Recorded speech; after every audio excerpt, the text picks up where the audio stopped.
అత్త కోడళ్ళ జోక్స్. అత్త, నీకు వంట చేయడం రాదని తెలిసినప్పుడు కూడా నేను బాధపడలేదమ్మా. పాలు గిన్నెలో పోసి స్టవ్ సిమ్లో పెట్టమ్మా అని చెప్తే సిమ్ 1లోనా సిమ్ 2లోనా అత్తయ్య అని అడగడం మాత్రం భరించలేకపోతున్నానమ్మా. భర్త, ఫోన్ చూస్తూ వంట చేయొద్దని నీకెన్నిసార్లు చెప్పాలి? రసంలో చింతపండు లేదు, ఉప్పు లేదు, కారం లేదు. భార్య, తినేటప్పుడు ఫోన్ చూడొద్దని మీకు ఎన్నిసార్లు చెప్పాలి? మీరు రసం పోసుకోలేదు, అన్నంలో నీళ్లు పోసుకున్నారు.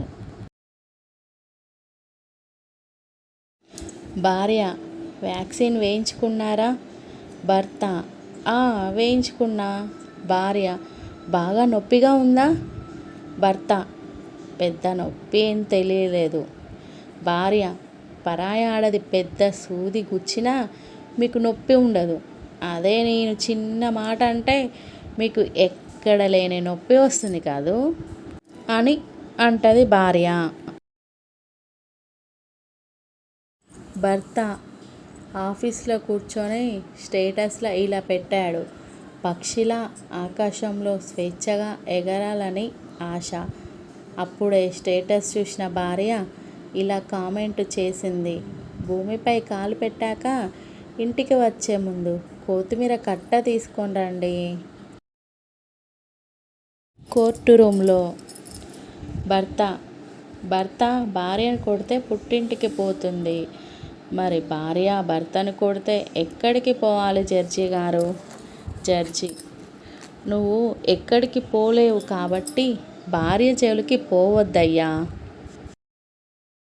జ్యోతిష్యుడు నా చేయి చూసి, భలే మచ్చ సార్, మీకు మంచి భార్య వస్తుంది అన్నాడు. ఏడ్చినట్టే ఉంది నా తలరాత. అది మచ్చ కాదయ్యా, మా ఆవిడ పెట్టిన వాత. స్టేటస్ అనేది సరదాగా ఒకటో రెండో పెట్టాలి, అంతేగాని గూడ్స్ ట్రైన్కి భోగిలాగా పెట్టకూడదు. అమ్మాయిలు యంగుగా కనపడాలంటే పార్లర్, మేకప్ అని ఎన్నో కావాలి. కానీ అబ్బాయిలు మాత్రం యంగుగా కనపడాలంటే జస్ట్ షేవ్ చేసుకుంటే చాలు.